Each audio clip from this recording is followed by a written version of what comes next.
പിന്നെ ജീവികളിൽ നിന്ന് നജസായ ജീവിയാണ് നായയും പന്നിയും. നമുക്കറിയാം,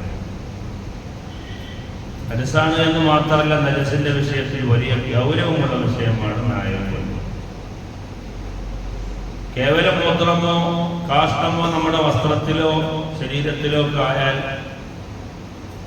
കേവലം 1-2 പ്രാവശ്യം കഴുകി വൃത്തിയാക്കിയാൽ മതി. അതേസമയം നായയുടേതാണെങ്കിൽ അല്ലെങ്കിൽ പന്നിയുടേതാണെങ്കിൽ 7 പ്രാവശ്യം കഴുകുകയും അതിലൊരു പ്രാവശ്യം മണ്ണ് കലക്കിയ വെള്ളം കൊണ്ടാവുകയും വേണം. നായ ഇത്രയും വലിയ ഒരു മുവല്ലതായ ഗൗരവമുള്ള മനസ്സുള്ള ജീവിയാകാൻ കാരണമാണ്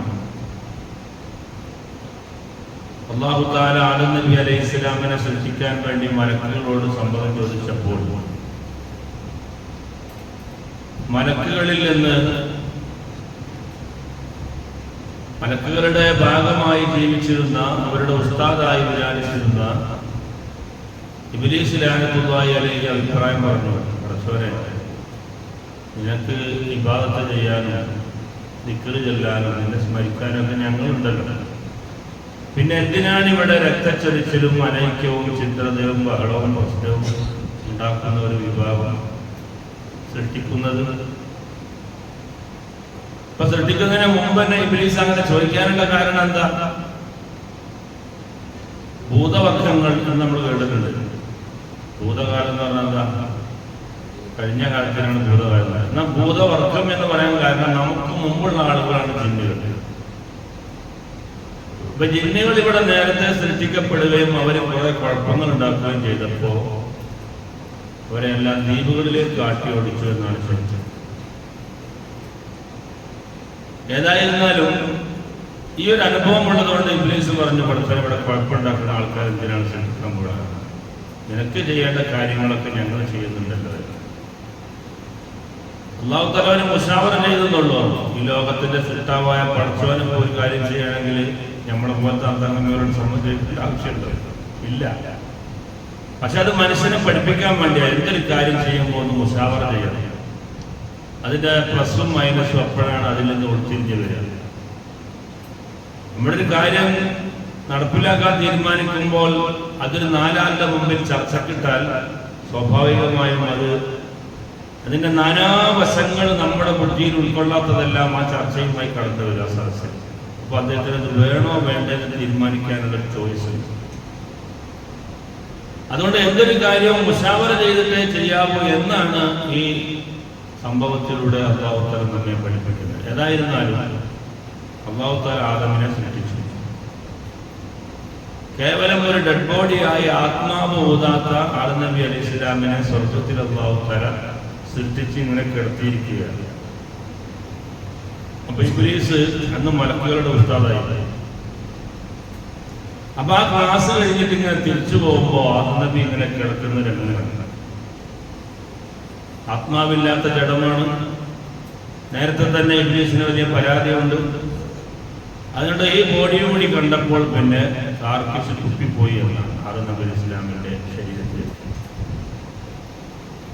അങ്ങനെ ആ തൊപ്പൽ വീണ സ്ഥലമാണ് നമ്മുടെ ഈ പൊക്കിളുള്ള സ്ഥലം. ഇവിടെ ഈ കുഴിച്ചിൽ അനുഭവപ്പെടാനുള്ള കാരണം ആ തൊപ്പല് വീണ ആ സ്ഥലത്ത് നിന്ന് മണ്ണ് കോരിയെടുത്ത് മാറ്റി. അപ്പോൾ അവിടെ കുഴിയുണ്ടായി. ആ മാറ്റിയ ഈ മണ്ണ് കൊണ്ട് സൃഷ്ടിക്കപ്പെട്ട ജീവിയാണ് നായയും പന്നിയും എന്ന് ആയത്തിന്റെ തഫ്സീറുകളിൽ കാണാം. അപ്പൊ ഏതായിരുന്നാലും ഇത്രയും വലിയ ഒരു ഗുരുതരമായ പ്രശ്നം ഈ ജീവിയുടെ ജന്മവുമായി ബന്ധപ്പെട്ടുകൊണ്ട് ഉണ്ട് എന്ന് മഹാന്മാരായ മുഫസ്സിറുകൾ പറയുന്നത്. അപ്പൊ നായയും പന്നിയും തൊട്ടാൽ 1 പ്രാവശ്യമല്ല 7 പ്രാവശ്യം കഴുകുകയും അതിലൊരു പ്രാവശ്യം മണ്ണ് കലക്കിയ വെള്ളം കൊണ്ടാവുകയും വേണം. ഇതിന് ശാസ്ത്രീയമായി കുറെ കാരണങ്ങൾ ഇപ്പം പറയുന്നുണ്ട്. നായയുടെ ശരീരത്തിൽ നിന്ന് ഉത്ഭൂതമായ ആ വിയർപ്പ് നമ്മുടെ ശരീരത്തിലാകുമ്പോൾ അതിലൊരുപാട് ലക്ഷക്കണക്കിന് കോടിക്കണക്കിന് അണുക്കളുണ്ടെന്നാണ്. അതൊക്കെ ഇപ്പോ ശാസ്ത്രീയമായി തെളിയിക്കപ്പെട്ടിട്ടുണ്ട്. ആ അണുക്കളെ നിർമ്മാർജ്ജനം ചെയ്യാനുള്ള പവർ മണ്ണിനുണ്ട്. അതുകൊണ്ടാണ് മണ്ണ് കലക്കിയ വെള്ളം ഉണ്ടാകണം എന്ന് ഇസ്ലാം പറയാനുള്ള കാരണം അതായിരിക്കാം എന്നൊക്കെ ഇപ്പോ ശാസ്ത്രം തെളിയിച്ചിരിക്കുകയാണ്.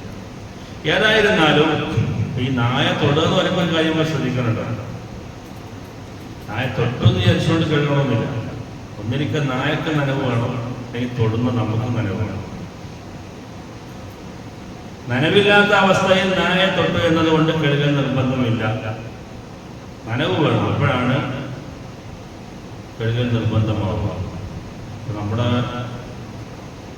ചിലപ്പോൾ ചില സിറ്റ് ഔട്ടുകളിലൊന്നും ഈ ഇതുണ്ടാവില്ല, അഴികളുണ്ടാവില്ല. അവിടെയൊക്കെ നായ കയറി പോകാൻ സാധ്യതയുണ്ട്. അപ്പൊ പർപ്പസായി നമ്മൾ ആ നായ കയറിയതിന്റെ നനവും അതിന്റെ അടയാളവും മണ്ണും ഒക്കെ കാണുമ്പോൾ മനസ്സിലായി. അതില്ലാത്ത സാഹചര്യത്തിൽ കയറിയോ വന്നോ പോയോ എന്നൊരു അനുമാനത്തിന്റെ പേരിലൊന്നും നമ്മൾ അങ്ങനെ ഇടങ്ങേറേണ്ട ആവശ്യമില്ല എന്ന് പറയാം. ഏതായിരുന്നാലും നായയും പന്നയും മനസ്സാണ്, ഗൗരവമുള്ള മനസ്സാണ്. ഒരു കടങ്കഥ കാണാം ഫിഖ്ഹില്.